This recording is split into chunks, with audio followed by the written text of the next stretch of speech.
which I'm Which, I would have since to you are talk so turning fast. me also conscious, I'll feel that I'll not be able to end it up in 30 minutes. Just don't do that, okay? You It's are gonna be going an to hour and a energize me half, to keep eh? up the pace.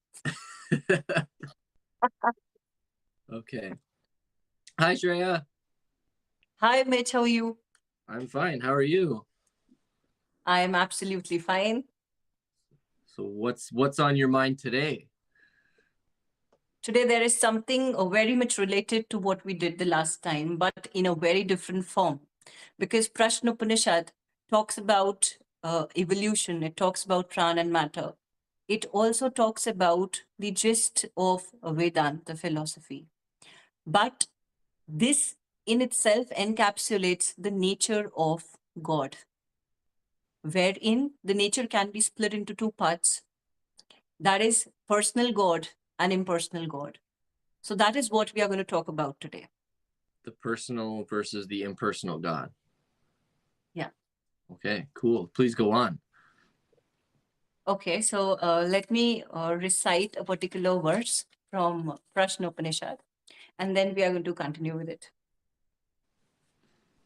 Atha aditya udayan yat prachim disham pravishati ten प्राच्यान प्राणान रशिंशु सन्निधते यद दक्षिणम यद प्रतीचिम यद उदीचिम यद अधो यद ऊर्ध्वम यद अंतरा दिशो यत सर्वम प्रकाश्यति तेन सर्वान प्राणान रशिमशु सन्निधते.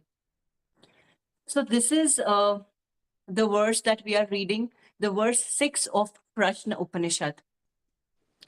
So it talks about Aditya, which means sun, as a cosmic body. It says that the sun, having risen in the eastern direction, it in itself tries to absorb all the creatures that exist in the east.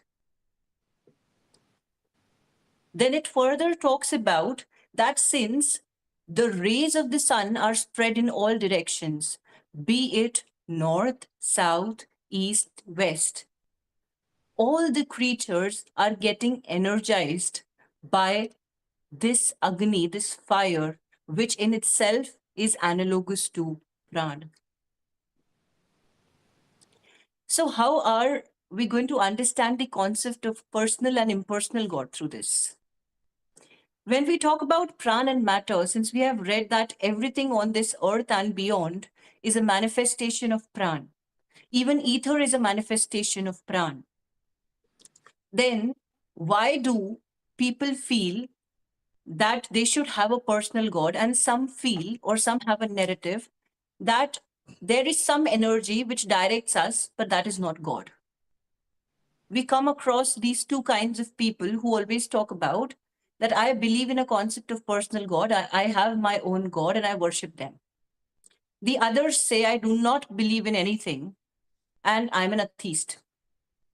And another category might say that I am the one who believes in the concept of certain higher power or certain higher energy whom I'm not aware of.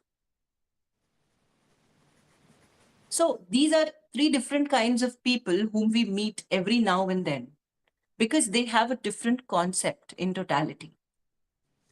But how come this personal and impersonal God works? I'm not talking about the people who are atheists. I'm talking about someone who actually wishes to realize their own self. And how can they relate to the God inside them?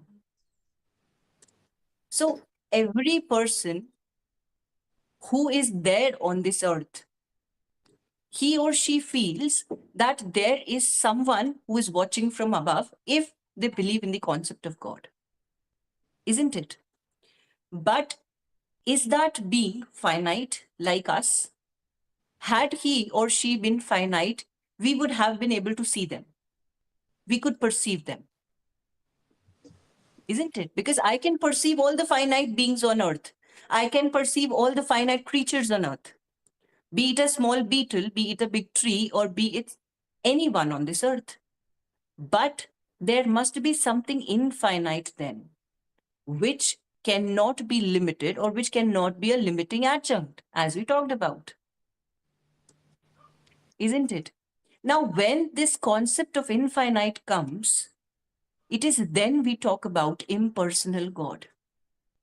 Something that cannot fit into the identity of a person. Something that cannot be idealized as a person. Because a person is someone who is bound into the body, who is limited in characteristics, who is manifesting the pran, but with its own limitations. And Swami Vivekanand, on the same concept, talks about two things. He says that when we are talking about religion, when we are talking about God, what is that which can prove the scientificity of this impersonal being? The first thing is when we are moving from particular to the general and general to the universal.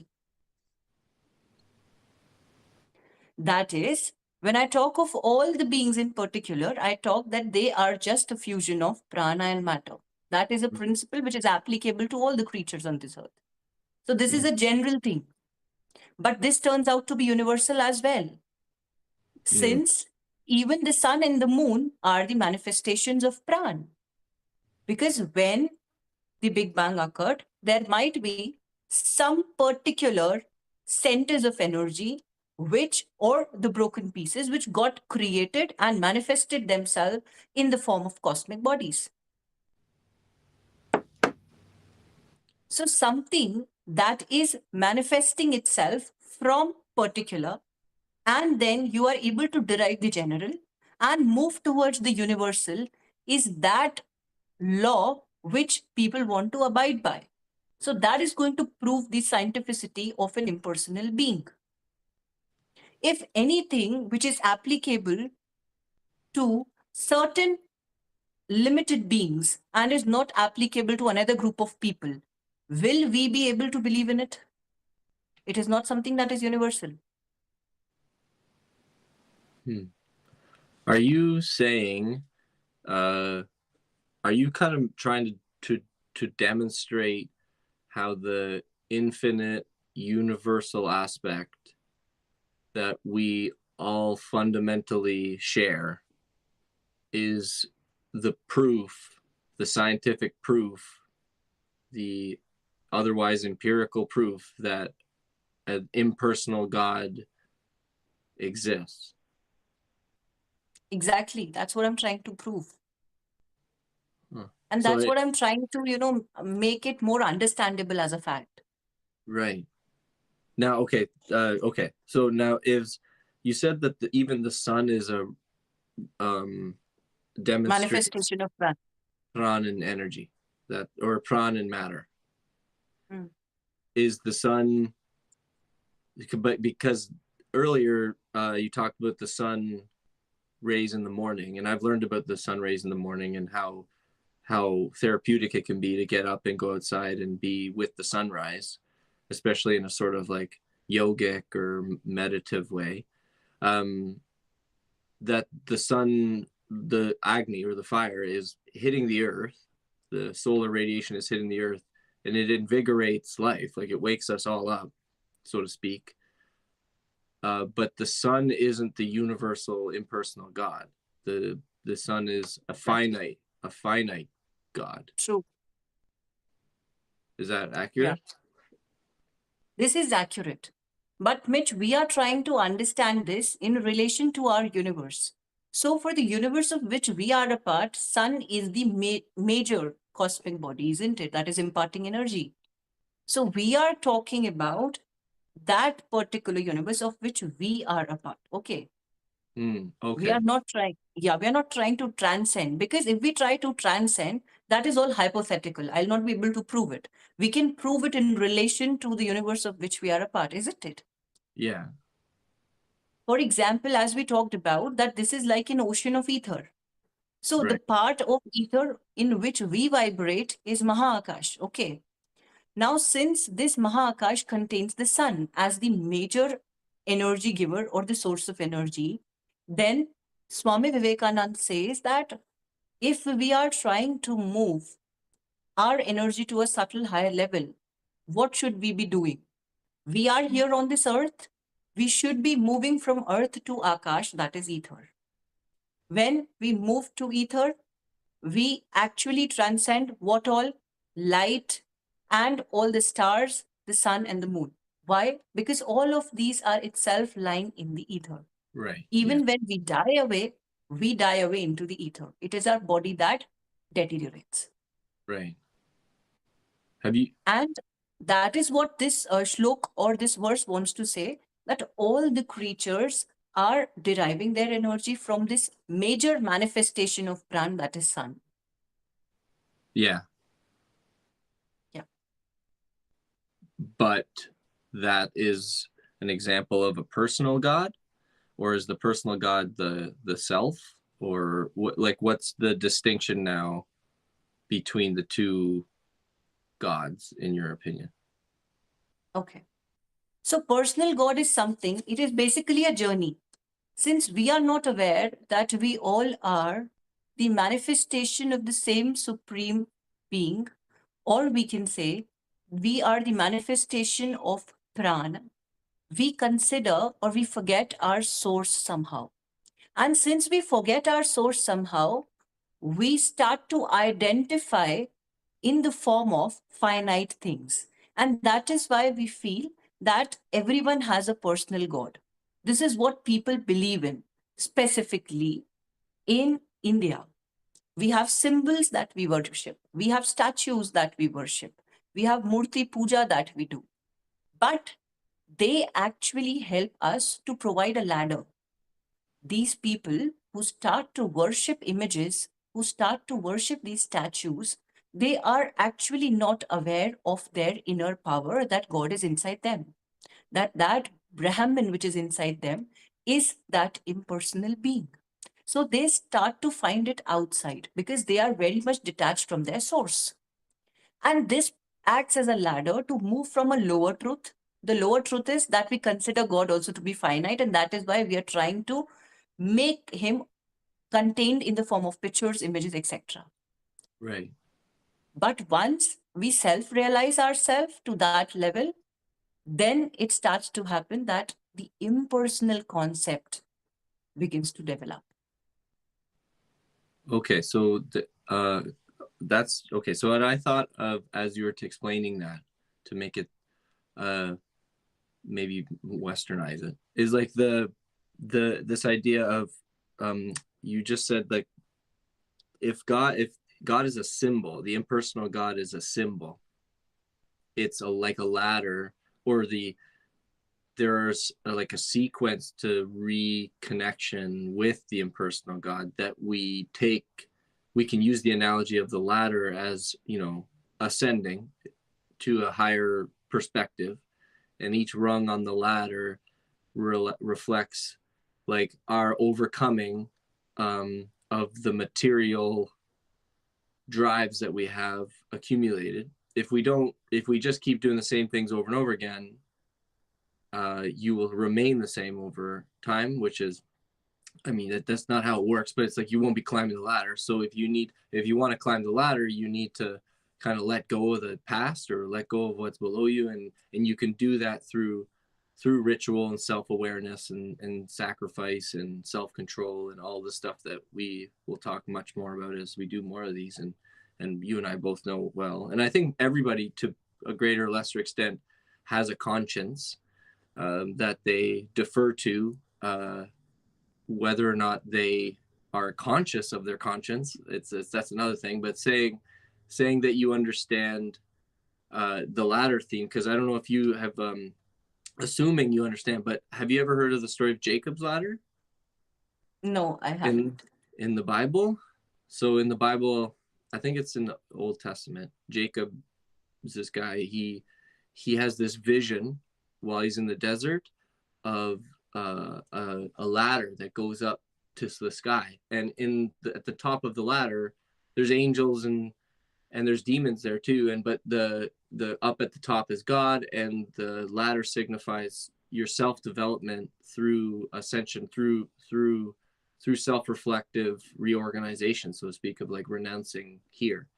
And there's a movie called Jacob's Ladder, which I've watched many times and I highly recommend to people, because of how it treats the idea of death and the process of letting go are like all these little micro deaths that prepare you to die. But if you aren't comfortable with micro deaths, you'll not be comfortable with the final experience. So you will remain material and disillusioned because you didn't climb the ladder, so to speak. It's a very well known, I think, symbol people have. They intuit it, this ladder idea. So that I think that helped make it all make a little bit more Western sense. But like, why do you think? What I was struck by the most, and what I keep getting struck by and over again, is what do you think we forget? Like assuming that you're right, and well, not you, like that you're right, but assuming that this is how it works, that there's this impersonal, universal deity or energy source, something that quite literally transcends our ability to understand it.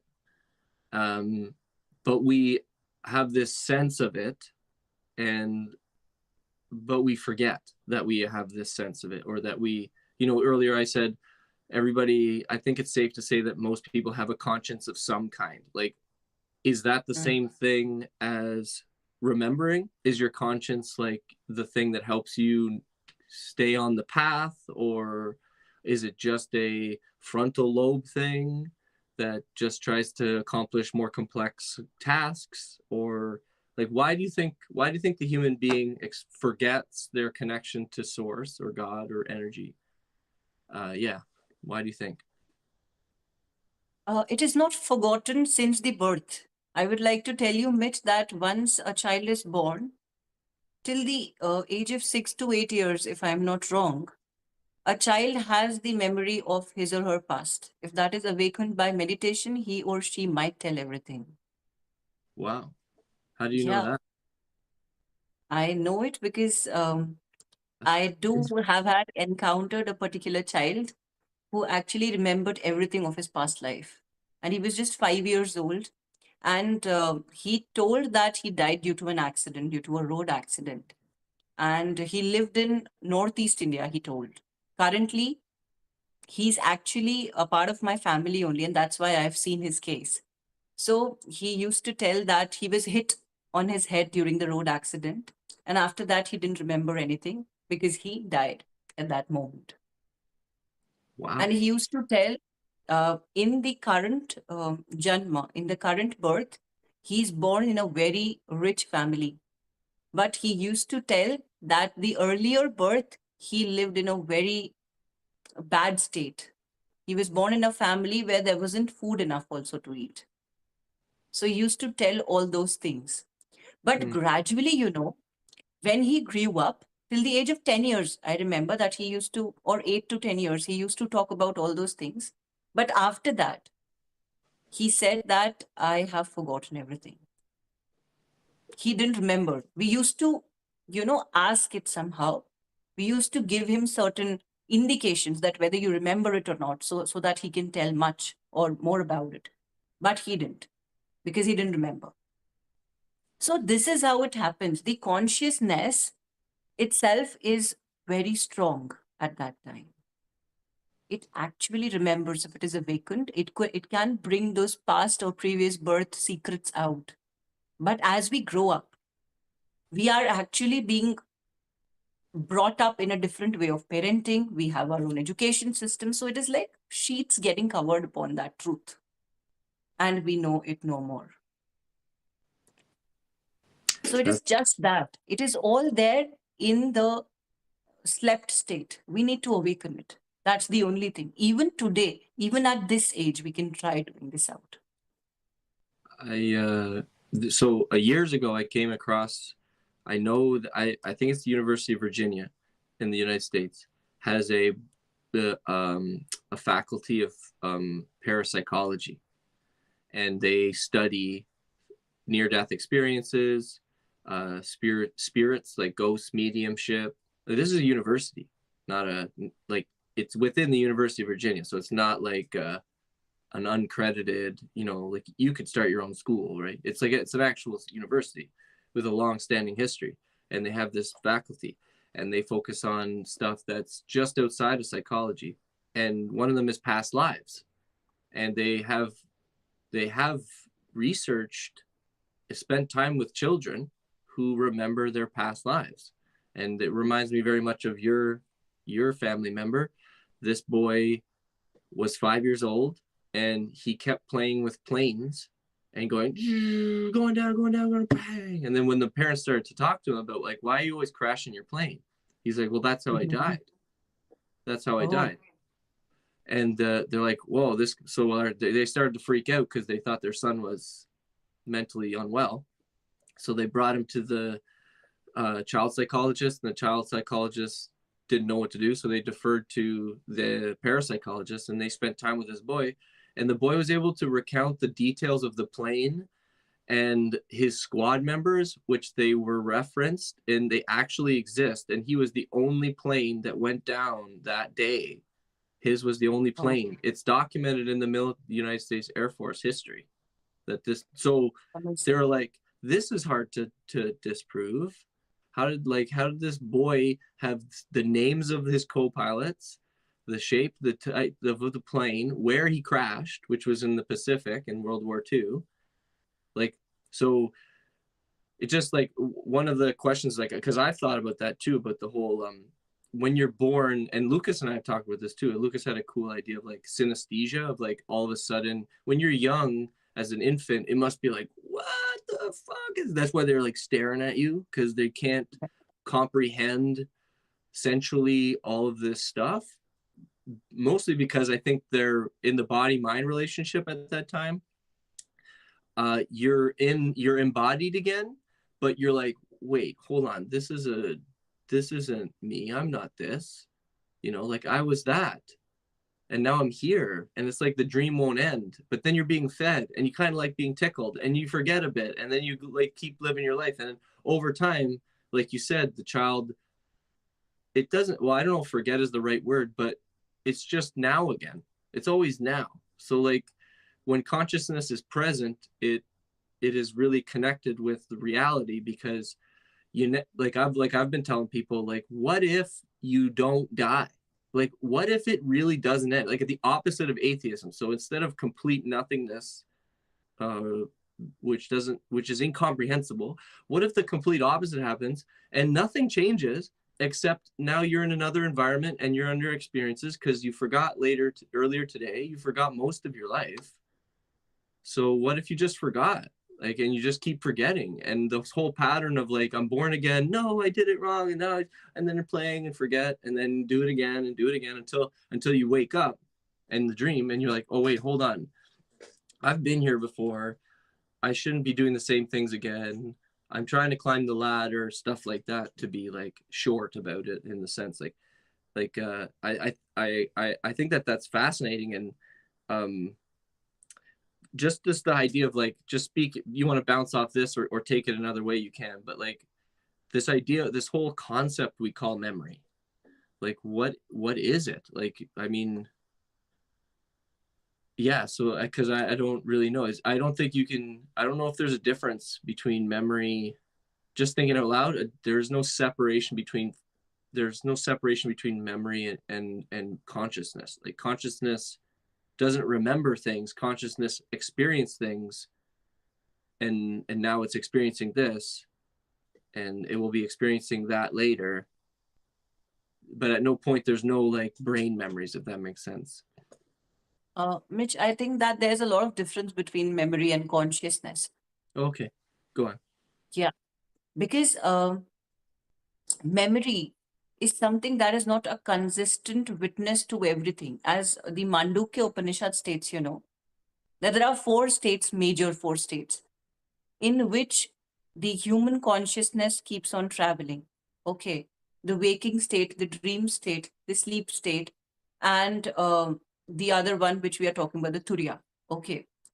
So when it is that transcendental state that one reaches in Turiya, then he or she is aware of everything that his soul would have gone through in the previous births.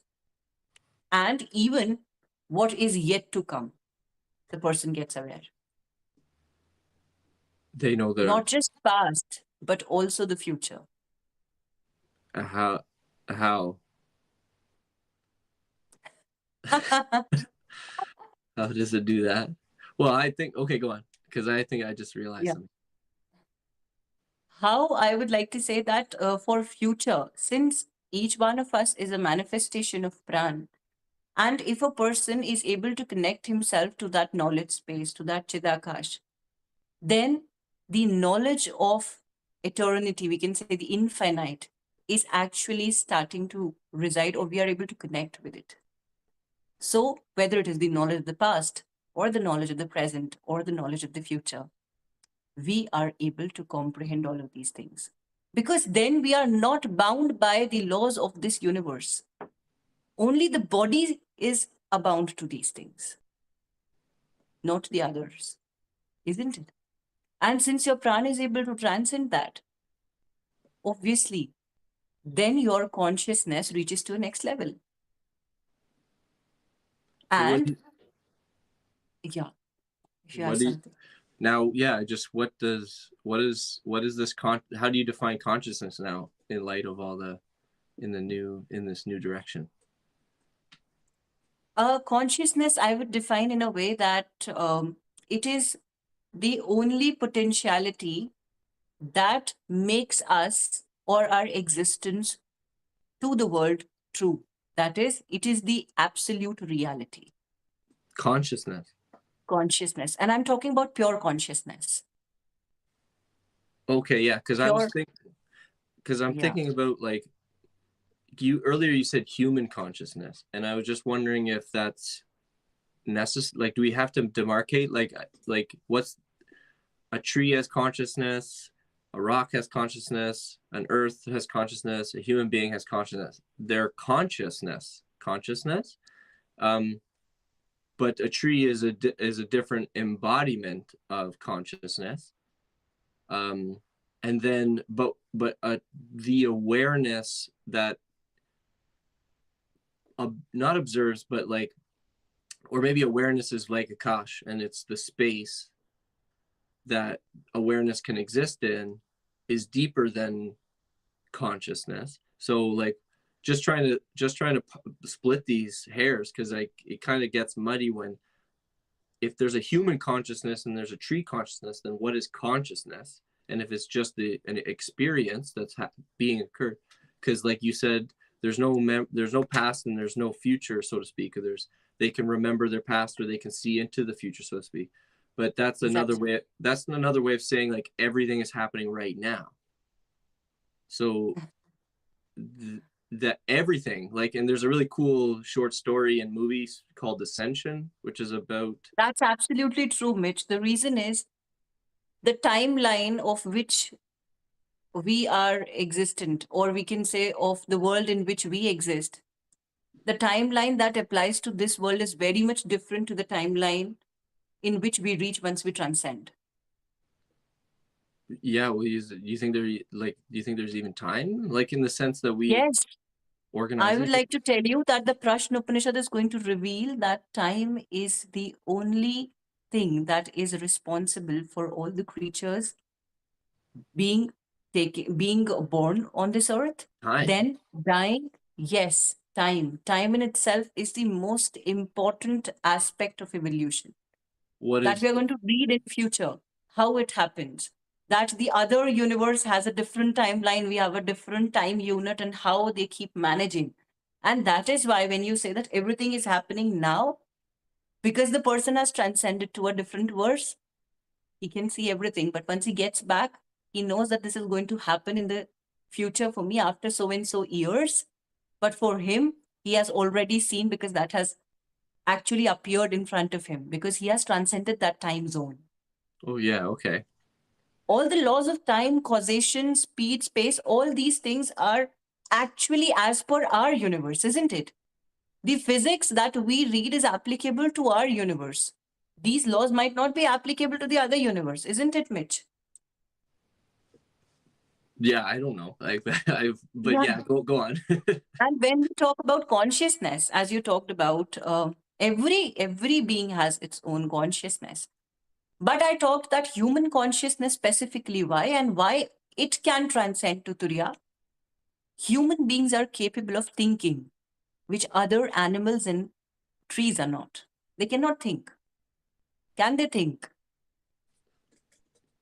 Can they elevate themselves through prana training? Well, I mean, do you believe that evolution is correct? True?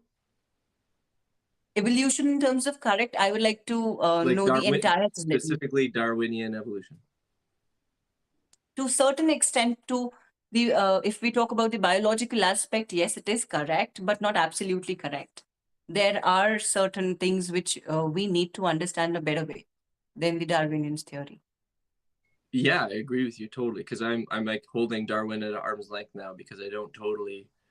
I used to just take it for granted a lot in argument, and now I'm like, but hold on, I'm like just begging this question. Like I don't actually think I understand it yet, so I've been holding it back because of what you're like exactly what you're talking about. It's like it, if there's a mouse consciousness and they don't think, and that's what's different than us than them. How did we get here? Yes.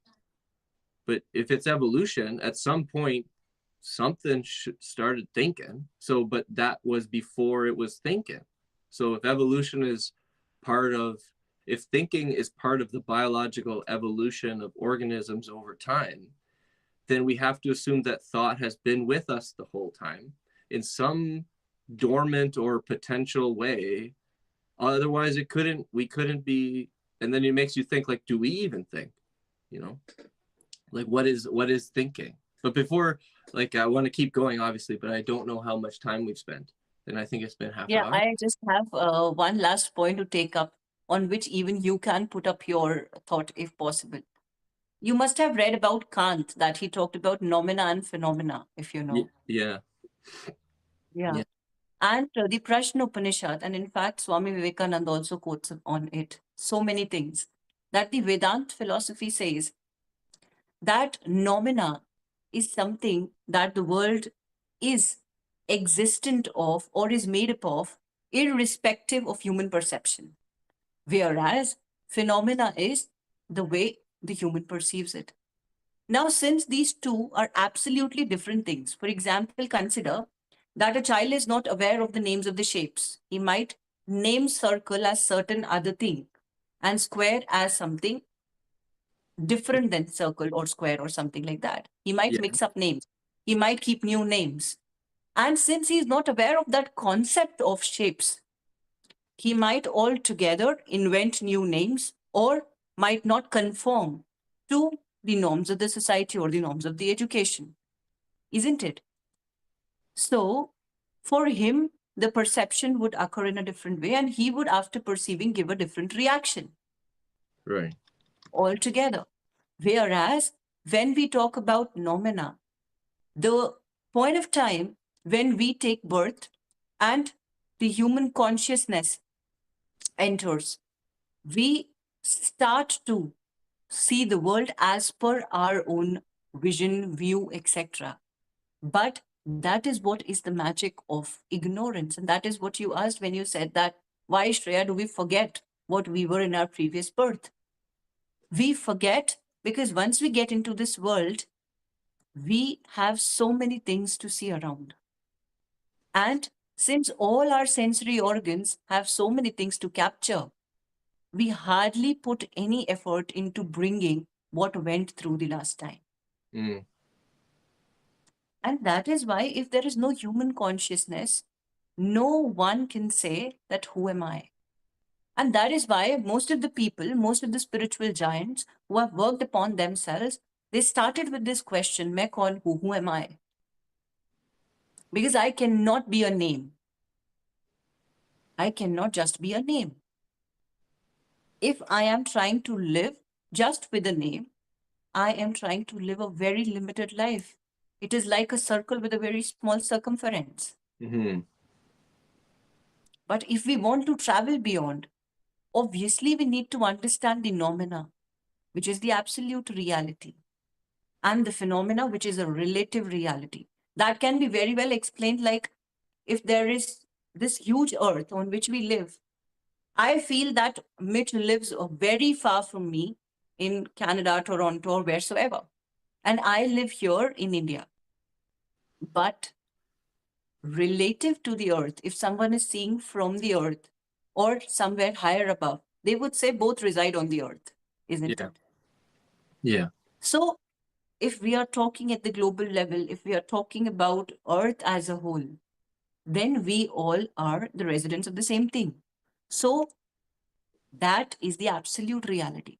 But if I talk about the relative reality, since I am looking it from the perspective of my nation, since again the earth is broken into boundaries, I'm not able to transcend to that absolute reality. So I would say that he's too far and it is another nation. Right. So similarly, the bodies that keep on moving, whether I walk to certain other place or something like that, I'm walking with respect to you, but I'm not walking with respect to earth, Hmm. isn't it?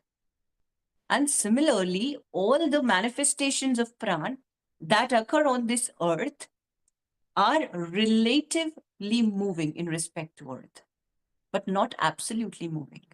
Right. Yeah. So that is where nomina and phenomena comes into the picture. And that is what brings out the concept of personal and impersonal God. Personal God for the people who look forward to the phenomena, who feel that phenomena is responsible for causality, because causality comes into the picture when we are talking about finite things. Anything that is infinite would have existed every now and there is no cause. Interesting. And yeah, and causality will be talked about only when something that has an end and something that has a beginning. Yeah. When was I born? My birth date. That is my beginning. But this is for this janma, for this birth. Right. My soul has no beginning, no end. So that is what is the entire concept, which even Kant talks about in a very different way. But Prashna Upanishad and Swami Vivekananda has also talked about the same Hmm. in bringing out the Vedantic philosophy. Yeah. Well, you were talking. I just quickly etymologized phenomena, and it looks like the root means to shine, which is interesting. So like phenomena is distinct from nomina in the sense that nomina is an objective world and phenomena is observation of it. Subjective. Yeah, Yeah, like, exactly. and they've often said that consciousness shines a light. That's what it's always been kind of like illustrated as, like a spotlight looking around. It can't see everything, but it can see this, and that's why it's phenomenal, because it's being the shine's being lit up. It's being seen. It's being seen. Yeah, I've like another 2 hours to talk to you. So are you ready for another 2 hours of talking, Shreya? I'm joking. We can we can totally wrap this one up, and then I like the shorter one. It's fine. So because like now I just have lots of questions, and we can take it a week and see how it goes. And so, do you have any last words, Shreya, before we end this podcast? Yeah, I just would like to say to everyone and to both of us as well that we must keep ourselves focused towards an impersonal being who resides in all of us. There is no need of going to some religious place, because our body in itself is that religious place, and the soul inside or the Brahman inside is the God. So let's not look forward to it outside in the universe. It is somewhere inside which we need to look into. Turn the light in. Yes. All right. Well, thank you very much. We'll see everybody Thank you next so much. next time.